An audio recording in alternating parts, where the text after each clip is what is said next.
ہم سے غلطی ہوئی کہ ہم ٹکڑوں میں بٹ گئے، ہم گروہوں میں بٹ گئے، اور اس کا نتیجہ کیا ہے؟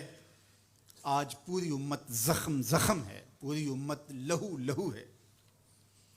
کہا تمہاری ہوا اکھڑ جائے گی اگر تم نے اللہ کی رسی کو چھوڑ دیا، تم نے رسول کے دامن کو ترک کر دیا، تم گروہی تقسیمات پہ یقین رکھنے لگے، تم نے 1.5 اینٹ کی مسجد کھڑی کر لی، تم تقسیم در تقسیم کے عمل سے گزرتے رہے، تم امت سے فرقوں سے جماعتیں، جماعتوں سے لابیاں، اور لڑکتے لڑکتے تم ٹکڑے ٹکڑے ہو گئے، تم کرچی کرچی ہو گئے۔ وَكَذَلِكَ جَعَلْنَاكُمْ أُمَّةً، ہم نے تو امت بنایا تھا تمہیں، تم نے اپنے آپ کو بانٹ لیا، تم ایک دوسرے کا گریبان نوچنے لگے، تم ایک دوسرے کے جبے پھاڑنے لگے، تم ایک دوسرے کے لیے نفرتوں کے بیج بونے لگے، تمہاری زبانیں انگارے اگلنے لگیں، تم ممبر و محراب کے تقدس کو پامال کرنے لگے، تم خواہشات کے غلام بن گئے، تم آرزوؤں کے نوکر بن گئے، تم اپنے نفس کی غلامی میں آ گئے۔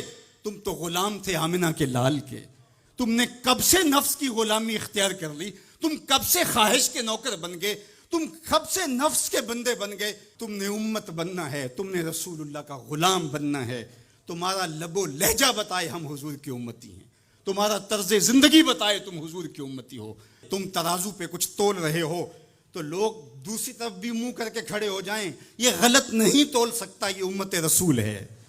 تم بول رہے ہو، لوگوں کو یقین ہو کہ یہ جھوٹ نہیں بول سکتا، یہ رسول اللہ کا امتی ہے۔ تمہاری وحدت، تمہارا زور ہے، تمہاری طاقت ہے، تمہاری توانائی ہے۔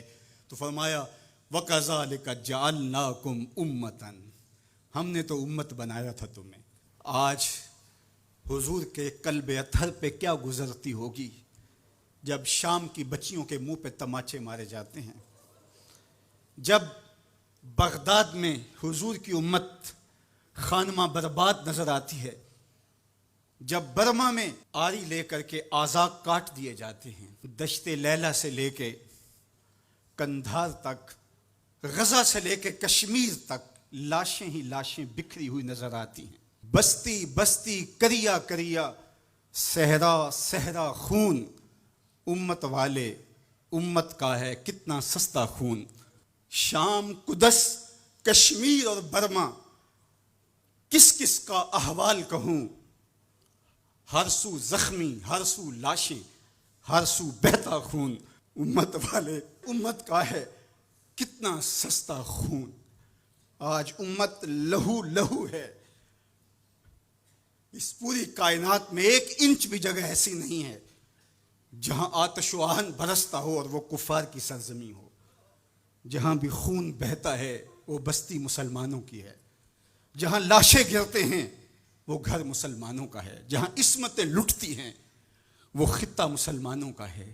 یہ ہمارے گناہوں کی سزا ہے جو ہم کاٹنے پہ مجبور ہیں، اور جب تک ہم امت نہیں بنتے تب تک رسوائیاں ہمارا مقدر ہوں گی۔ قوت عشق سے جب دہر میں اجالا نہیں ہوتا تو پستیوں کو بلندیوں سے بدلنے کا کرینہ آپ نہیں سیکھ سکتے۔